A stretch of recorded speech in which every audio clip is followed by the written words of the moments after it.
आप देख रहे हैं यूट्यूब चैनल कॉमिक्स तक। आज की कहानी का नाम है तोसी का डंक।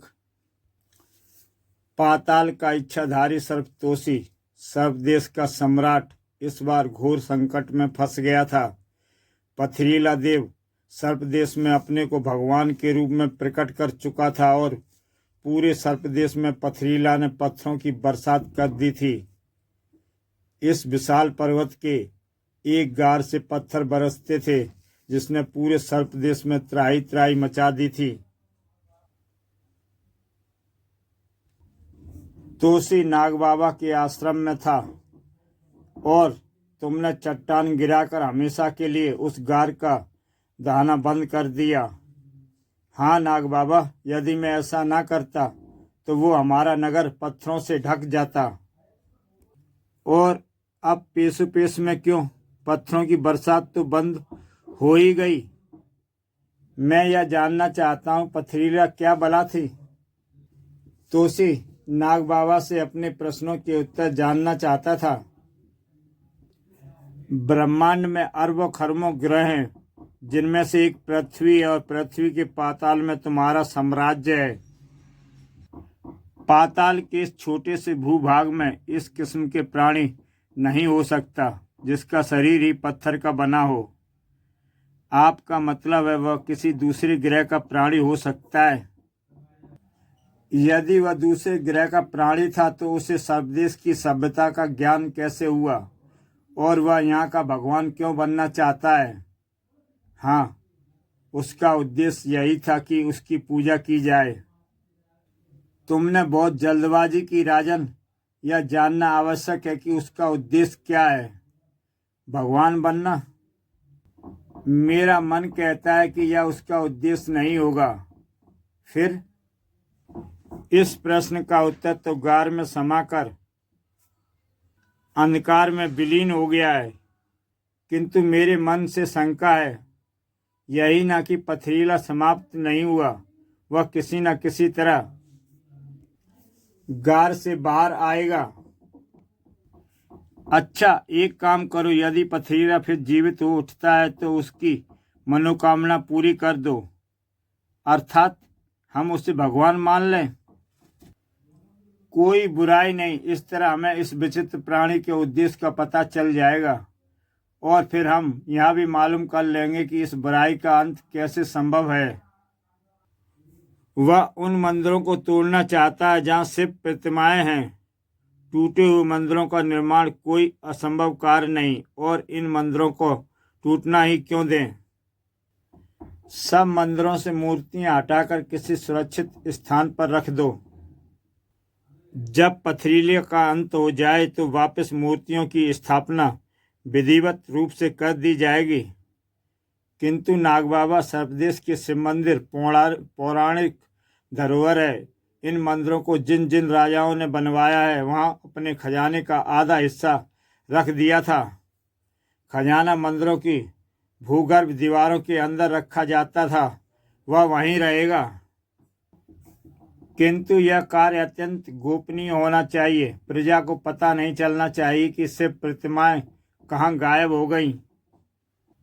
तोसी के जाने के बाद कालू, आज्ञा दे महात्मा। हमारा प्रतिनिधि बनकर स्वदेश के प्रत्येक शहर में दान पात्र लेकर घूम जाओ। दान में क्या स्वीकार होगा?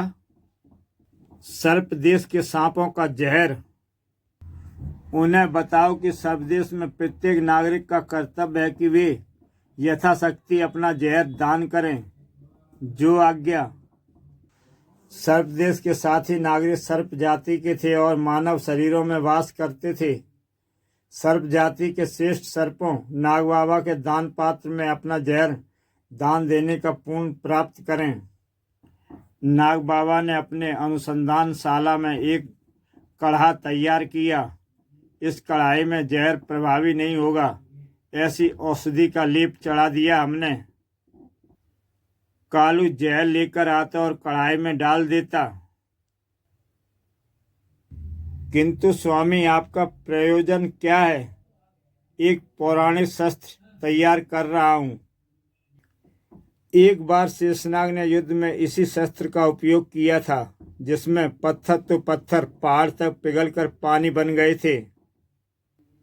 तोसी ने अपने विश्वास पात्र गुप्तचरों से शिव प्रतिमाएं हटाने का कार्य प्रारंभ कर दिया।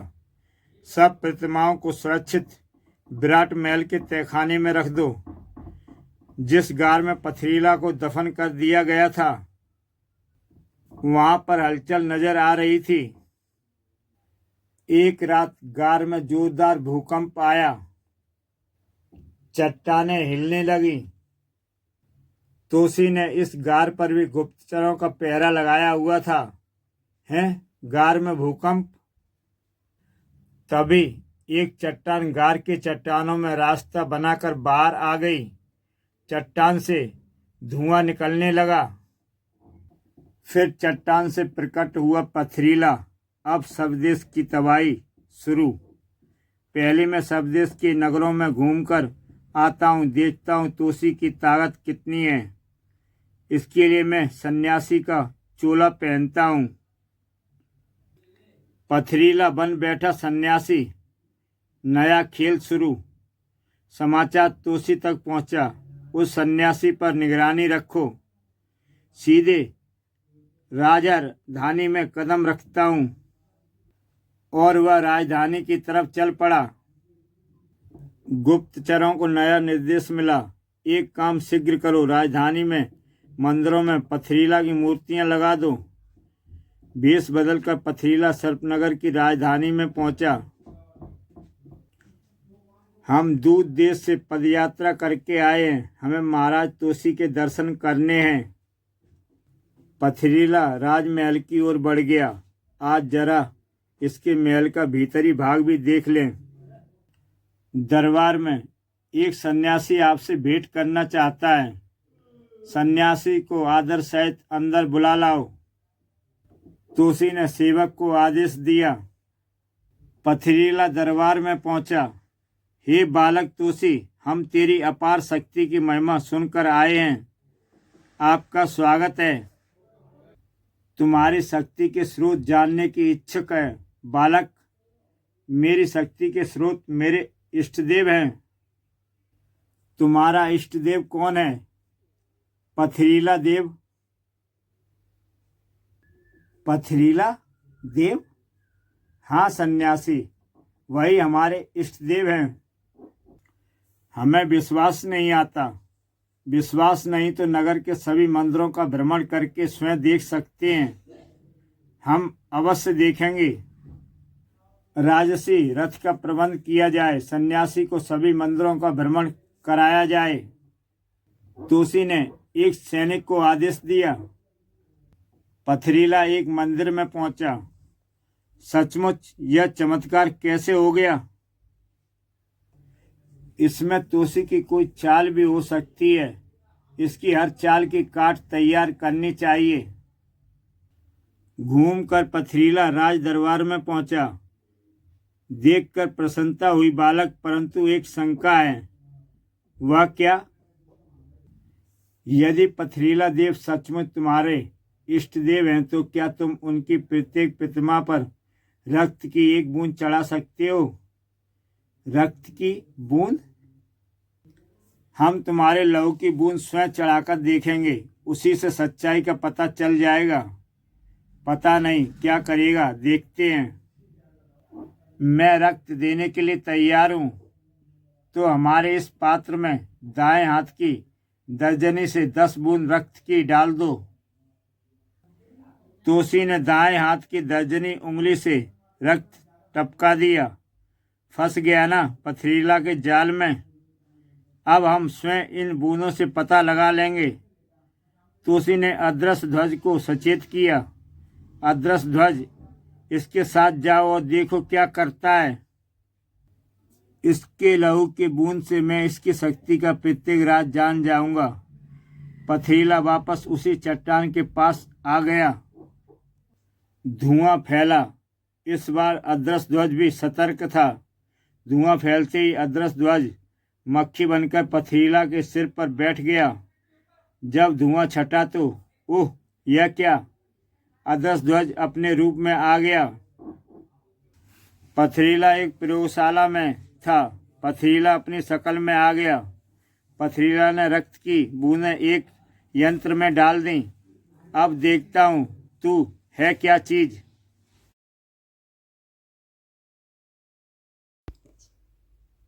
पथरीला ने यंत्र स्टार्ट किया।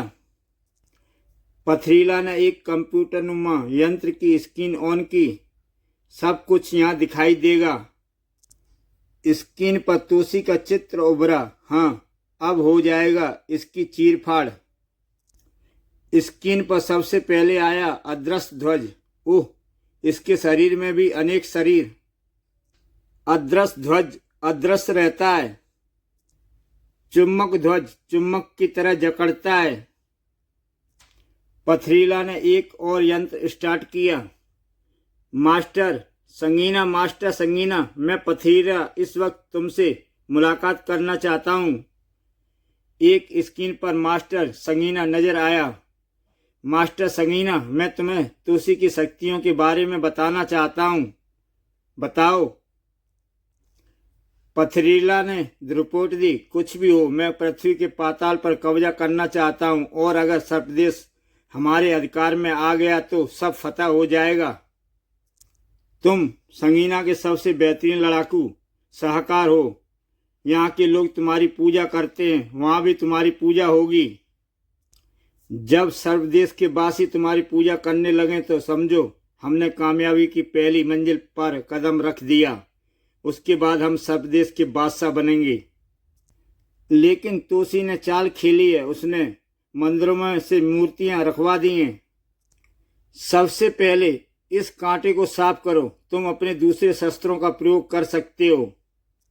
तुम एक वैज्ञानिक भी हो। तुलसी के शस्त्रों की काट किन शस्त्रों से होगी उसका फैसला खुद कर सकते हो।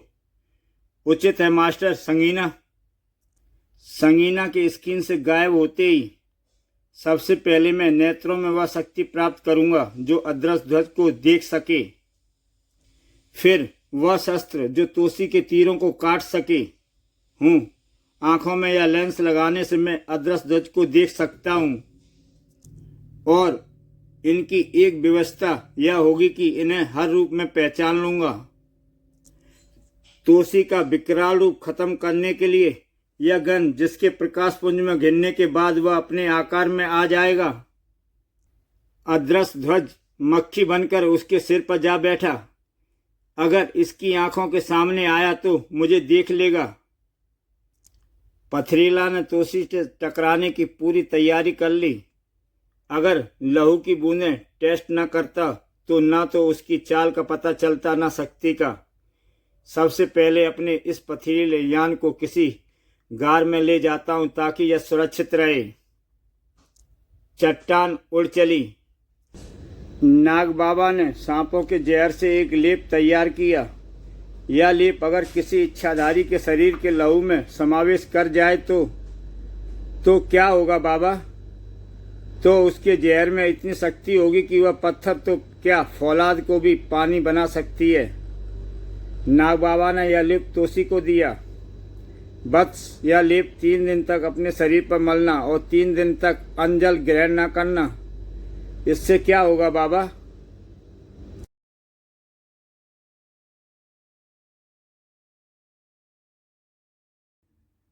पत्थरों को पानी बनाकर पिघलाने की शक्ति तुम्हें मिलेगी। अपने प्रत्येक तीर पर जब तुम अपना जहर छोड़कर वार करोगे तो फौलाद भी पिघल कर पानी हो जाएगा। किंतु वत्स, अपने जहर की मात्रा अत्यधिक प्रयोग करने से तुम्हारे शरीर में कमजोरी आएगी। इसलिए इसका प्रयोग बहुत कम अवसरों पर ही करना। इस लेप का प्रभाव तुम्हारे शरीर पर 2 माह तक रहेगा। उसके बाद प्रभाव स्वयं समाप्त हो जाएगा। तुलसी ने अपने शरीर पर नाग बाबा का बनाया लेप मला। 3 दिन बाद अब मैं पथरीला से हर किस्म की जंग लड़ने को तैयार हूँ। पथरीला अपने यान की एक गार में ले गया। अब इसमें चट्टानों के पत्थर काट कर भरता हूँ। यान से निकली एक मशीन चट्टानों से पत्थर काटने लगी। तो इस तरह यह पत्थर काट कर अपने यान में भरता है और फिर उन्हें इसी यान से फेंका जाता है। यान गार से बाहर आया। अब मैं तोसी से अंतिम युद्ध लड़ूंगा। पथरीला ने तोसी के शस्त्रों की काट करने वाली गन उठाई और यान से बाहर निकला। अदृश्य ध्वज मक्खी बनकर उसके साथ बाहर निकल आया। पथरीला बढ़ चला। पत्थर बरसाने की जरूरत पड़ेगी तो यान को मनचाही जगह बुला लूंगा। पथरीला राजधानी में आ पहुंचा। आ गया मैं सर्पदेश का भगवान, उतारो मेरी आरती। सर्पदेश के वासी पथरीला की आरती उतारने लगे। जय पथरीला देवता। पथरीला राजमहल की ओर बढ़ चला। हम राजमहल में एक घोषणा करेंगे, चलो सब चलकर सुनो। पथरीला से पहले अदृश्य ध्वज तोसी तक पहुंचा। शाबाश अदृश्य ध्वज, यह समाचार बड़े काम का है। महाराज पथरीला देवता राजमहल की ओर पधार रहे हैं। पथरीला का राजसी स्वागत किया जाए। और जब राजमहल में पहुंचता है तब कि मुझे अपने काम कर देना चाहिए। चलो अदृश्य ध्वज, मुझे बताओ यान कहाँ है। तोसी यान वाले स्थान की ओर बढ़ चला। उधर पथरीला का जोरदार स्वागत चल रहा था। पथरीला की जय जय हो। क्या चाल खेली है, सोचता होगा हम खुश होकर यहाँ से चले जाएंगे, लेकिन हम तो उसका खात्मा करके जाएंगे। पथरीला राजमहल में पहुंच गया। कहाँ है सम्राट तोसी, उसे कहो हमारी आरती उतारे। महामंत्री ने पथरीला का आसन दिया। आप आसन ग्रहण कीजिए, महाराज आते ही होंगे। तोसी यान के पास पहुंच चुका था। अजीब किस्म की चट्टान है यह तो, मगर है यान। अदृश्य, क्या तुम इसके अंदर जाने का मार्ग बता सकते हो? बस यही मैं नहीं जान पाया। ठीक है, मैं इस यान को पिघलाकर पानी बनाता हूँ। मैं अपने जहर से बुझे तीर छोड़ता हूँ। यान टूटने लगा। भड़ाम, यान फट गया। उसकी चट्टान पानी बनने लगी, पिघल रही है। पथरीला को संकेत मिल गया है, यान में गड़बड़। मैं इस पर अपने यान की तस्वीर देख सकता हूँ और उसे यहीं से कंट्रोल, मगर यंत्र पर अंधेरा छाया रहा, कुछ भी दिखाई नहीं देता। संगीना, मास्टर संगीना, मेरे यान को क्या हुआ? संगीना से भी संपर्क टूट गया। पथरीला क्रोध से आग बबूला होकर उठ खड़ा हुआ। मैं इस राजमहल के परखच्चे उड़ा दूंगा। अवश्य तोसी ने हमारा विमान तोड़ा है। और वह दीवारों से अपने सिर पटकने लगा। उसने राजमहल में तोड़फोड़ मचा दी। राजमहल की बुज्जियां ढहने लगीं। भागो, महल गिर रहा है। पथरीला में पहाड़ तक तोड़ने की शक्ति थी। पथरीला महल के पत्थर उठा उठाकर फेंकने लगा। कहाँ है तोसी, मैं उसका खून पी जाऊंगा। जैसे ही पथरीला ने नगरवासियों पर महल के टूटे पत्थर बरसाने शुरू किए, इसने तो कहर ढा दिया। तोसी के जहर बुझे तीर पत्थरों से टकराए। पत्थर पानी बनकर पिघलने लगे। आ गया, अब बचकर कहाँ जाएगा। तोसी ने पथरीला पर तीर बरसाए। पथरीला के गन से निकले तीर पिघलने वाले किरणें। तीर हवा में ही पिघल पिघल कर गिरने लगे। पथरीला तोसी के हर शरण को हवा में ही काट रहा था। तेरा सर कलम करके ही ले जाऊंगा। अदृश्य ध्वज ने तोसी को रोका। इससे कोई लाभ ना होगा, यह आपके हर शस्त्र को काटता जाता है। और अदृश्य ध्वज तोसी को समझाता चला गया। और आपको हर शकल में पहचान लेगा। अब एक ही रास्ता है, इसे द्वंद्व के लिए ललकारता हूँ। तोसी ने शस्त्र फेंक दिया। अरे, हिम्मत है तो मुझसे द्वंद्व लड़। अगर तूने मुझे हरा दिया तो मुझे भगवान मान लूंगा तुझे। पथरीला, हारने की बात करता है, तुझे तो मैं कच्चा खा जाऊंगा। एक ही टक्कर में तोसी हवा में कलाबाजी खा गया। पथरीला भयंकर हंसी हंसता हुआ बोला, अब तू बड़ा विकराल भी नहीं बन सकता। नीचे उतरते ही तोसी ने सर्प रूप धारण किया। फुस, अबे सांप बनकर लड़ेगा। तोसी का डंक लगा ही गया पथरीला के हाथ पर। मेरे को तेरे जहर से क्या फर्क पड़ता है? हैं? मेरा हाथ पिघल रहा है। पथरीला पूरी तरह पिघलकर पानी हो गया था। तोसी के दांत जहां भी जहर छोड़ते वहीं पथरीला का पानी बन जाता। हाथ पांव सिर धड़ सभी जगह तोसी उसको डसने लगा। तोसी को इतना जहर छोड़ना पड़ा कि कमजोरी के कारण स्वयं भी मूर्छित हो गया। अपने रूप में आ गया तोसी, और पथरीला का जो अस्त्र होना था तोसी के जहर से वो हो गया। वह पानी की तरह पिघलने लगा। पथरीला पूरी तरह पिघलकर पानी हो गया। तभी नाग बाबा आए। तोसी को तुरंत हमारे आश्रम में उपचार के लिए पहुंचाया जाए। तोसी नाग बाबा के उपचार में पहुंच गया। जब तोसी को होश आया, चिंता की बात नहीं, मैं अपने जहर का कुछ अंश तुम्हें देकर शीघ्र स्वस्थ बना दूंगा। तोसी स्वस्थ हुआ। किंतु पथरीला किस ग्रह का प्राणी था नाग बाबा? संगीना कौन है? वक्त आने पर तुम्हें खुद पता चल जाएगा कि संगीना कौन है। पथरीला उसका बनाया प्राणी था। दोस्तों, इस प्रकार तोसी के द्वारा पथरीला का अंत हुआ। तो दोस्तों, फिर मिलते हैं अगली बार एक और नई कहानी के साथ।